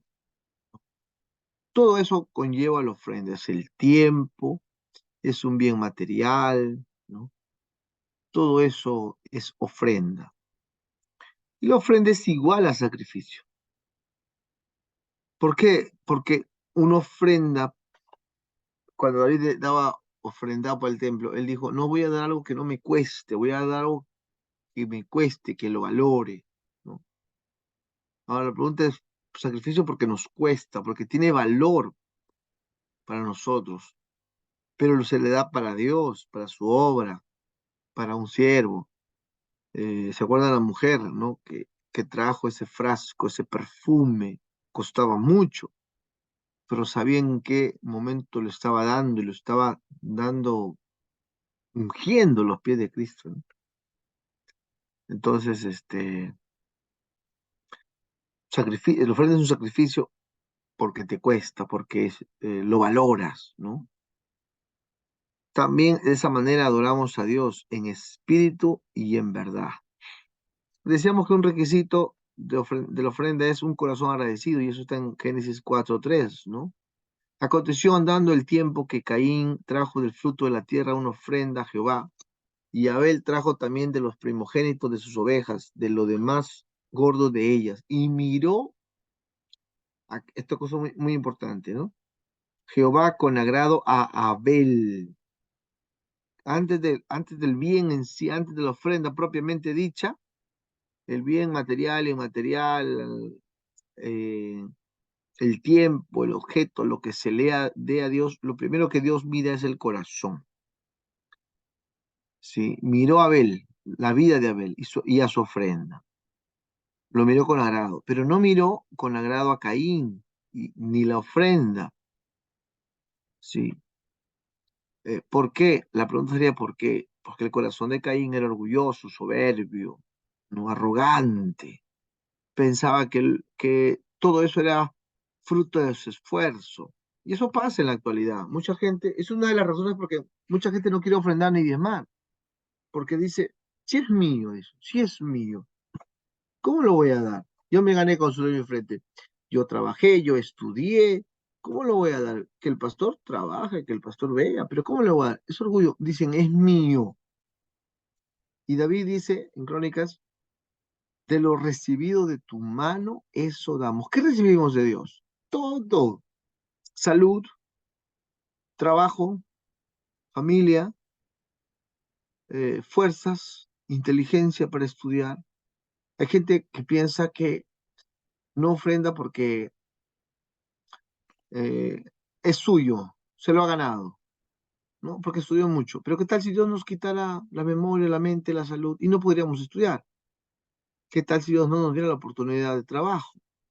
Entonces, el Salmo 24 dice, de Jehová en la tierra es su plenitud y todos los que en él habitan. De Jehová es la tierra y su plenitud. O sea, de Dios es todo. Nosotros no somos dueños de nada, ni de nuestra propia vida. Lo único dueño que somos nosotros son de nuestras acciones, buenas o malas. Sin duda, las ofrendas son una manera de adorar a Dios, una bendición que ofrecemos. La ofrenda debe ser con buena voluntad, ¿sí? Hay religiones que lo exigen y lo ponen un monto, pero lo ideal es que sea de corazón. Y cuando uno va de corazón no se mide. Eso pasaba con los apóstoles, no se medían, daban todo. Tenían dos, tres casas, vendían una casa y lo daban todo. ¿Por qué Ananías y Zafira murieron? Porque habían ofrecido todo, habían dispuesto todo, ya desde ahí Dios ya lo tenía en cuenta, pero aún así, lo que habían ofrecido, lo que habían propuesto, se lo agarraron, ¿sí? Les ganó el orgullo y no lo dieron, ¿sí? Un requisito bíblico es de corazón, porque Dios mira las intenciones que hay en el corazón. Corintios dice, cada uno debe dar según lo que haya decidido en su corazón, no de mala gana, ni por obligación, porque Dios ama al dador alegre. ¿Cuántos tipos de ofrendas hay? Hay tres tipos de ofrendas, la ofrenda de alabanza, la ofrenda de los bienes y la ofrenda del cuerpo. Hebreos 13:15 dice, así que ofrezcamos a Dios por medio de él, o sea, Jesucristo, sacrificios de alabanza, ofrendas de alabanza, es decir, fruto de labios que confiesan su nombre. Alabamos a Dios por medio de la oración. Alabamos a Dios en los cultos. Qué importante es ir al culto. Y qué importante es ir temprano. Hay gente que dice, no, yo voy al mensaje de frente. Y la alabanza que tienes que alabar a Dios junto con toda la iglesia, junto con todo el pueblo. Cantar las alabanzas, porque esa es una ofrenda. Ofrendas no solamente es el dinero que damos, es el tiempo y es las alabanzas, ¿no? Lo otro, la ofrenda de nuestros bienes, Hebreos 3:16, y de hacer bien y de la ayuda mutua no os olvidéis. Bien tiene que ver con bienes aquí, porque de tales sacrificios se agrada a Dios. De hacer bien, esta expresión habla de la beneficencia, es decir, las ofrendas de dinero, víveres, ropa, visitas, consuelo. Yo les recomiendo algo. Cuando usted quiera dar una ofrenda de ropa, ofrenda, lo lleva a la iglesia como ofrenda sea para el pastor, para el hijo del pastor, para quien sea, como ofrenda, le recomiendo que sea algo nuevo. Si usted quiere ayudar a la gente que no tiene, pues, da directamente, es otra cosa, puede dar ropas usadas, pero cuando usted lo pone en el rubro ofrenda, traigo esta ofrenda, ropa usada, le recomiendo que no lo dé así. Mejor déalo directamente como una ayuda. Pero cuando entra el rubro de mi ofrenda, a Dios no está bien darle algo usado. Usted da su ofrenda, sus primicias, dé a lo mejor, no dé a lo segundo. Si usted quiere compartir en su iglesia, llevar como ofrenda, y compra víveres, compre lo mejor. Les recomiendo eso, ¿no? La ayuda mutua, ofrendas a los que ministran las cosas espirituales. Gálatas 6:6 dice, el que es enseñado en la palabra haga partícipe de toda cosa buena al que lo instruye. O sea, acá tiene que ver con ofrendas y también tiene que ver con el sistema financiero que son nuestros diezmos que damos para la obra de Dios, ¿sí? Entonces, la Biblia dice que hay que dar al que nos ministra, a nuestras iglesias locales, al pastor, al líder, al maestro. Hay que hacer partícipe de nuestros bienes. La ofrenda a nuestro cuerpo también. Romanos 12:1-2 habla de nuestro culto racional, un sacrificio vivo. El Señor pide nuestro cuerpo como un sacrificio de ofrenda a Él. Antes se sacrificaban becerros, hoy pide que sacrifiques tu cuerpo, a veces en ayuno, a veces el tiempo que das, a veces cuando ayudas en la construcción, en la mano de obra. Eso es ofrenda también. Es nuestro culto racional, dice el versículo 1, algo que se espera del redimido, del cristiano, por la sangre de Jesús. Significa presentar el cuerpo como instrumento para servir a Dios. Es algo que debe hacerse aún antes de pensar en entregar cualquier ofrenda. Antes de cualquier ofrenda, Dios primero mira a ti como una ofrenda, ¿no? ¿Para qué se ofrendó en el tiempo bíblico? Para la construcción del tabernáculo en el tiempo de Moisés, para la construcción del templo en el tiempo de David y Salomón, las ofrendas, la mano de obra también, según Éxodo 35. El pueblo de Dios ofrendó voluntariamente para este fin y sobró la ofrenda. El rey David tuvo el deseo de hacer casa para Dios, pero Dios no le permitió porque era hombre de guerra, ¿no? Pero le dejó todo listo para su hijo Salomón y Salomón construyó uno de los mejores templos de la historia de Israel, ¿no? Todo inició con este rey David, según Crónicas 29. David ofreció y animó a todos a ofrendar. Él se puso como ejemplo. Todos los demás ofrendaron voluntariamente. Qué importante es dar el ejemplo. El pastor, los líderes debemos ser los primeros en dar el ejemplo. Reconocieron a Dios como el dador de todo.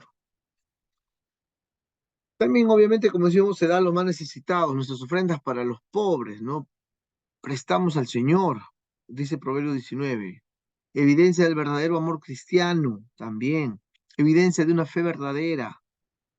Santiago 2 dice, ¿no? Que la verdadera religión es ayudar a las viudas y a los huérfanos. Fueron mandados en la ley de Moisés, ¿no? El dar a los pobres será recompensado por Dios, ¿no? Ayudar a los necesitados fue disposición apostólica.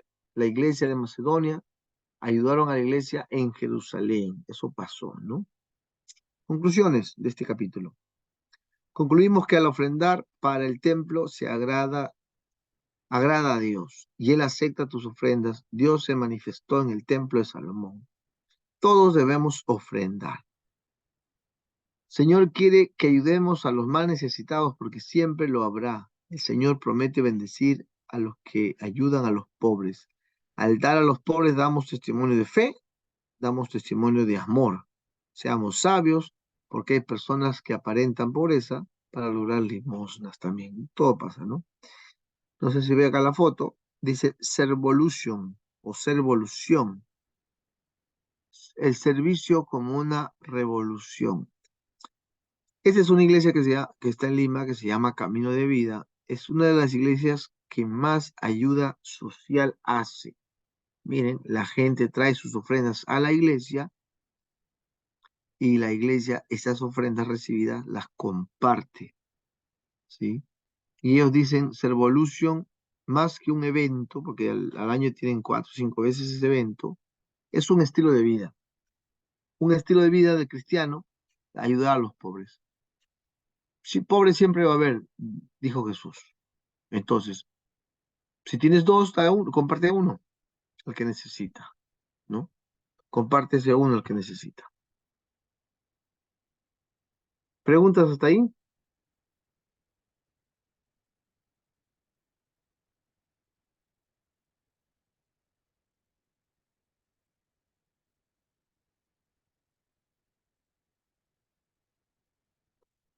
En realidad, ese tema de las finanzas también tiene que ver con el diezmo, ¿sí?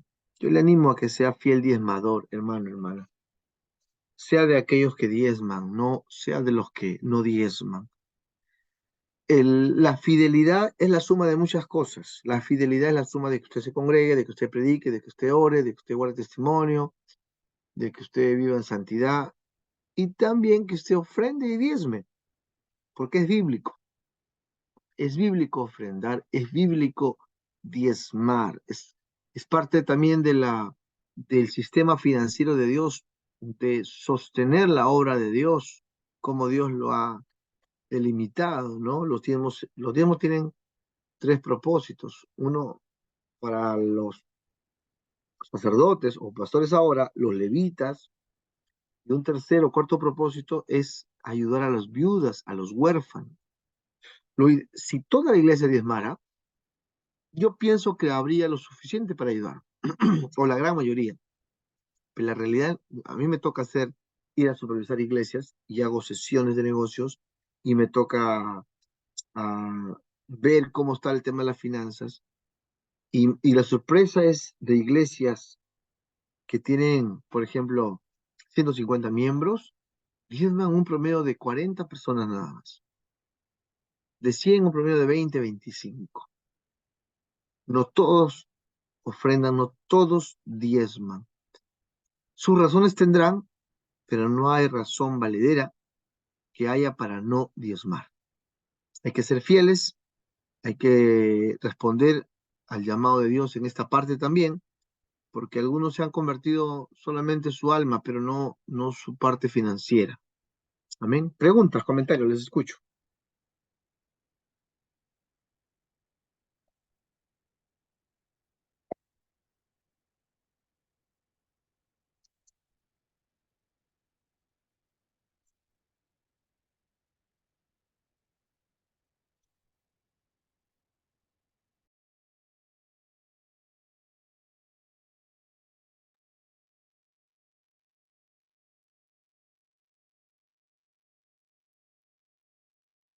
Amén.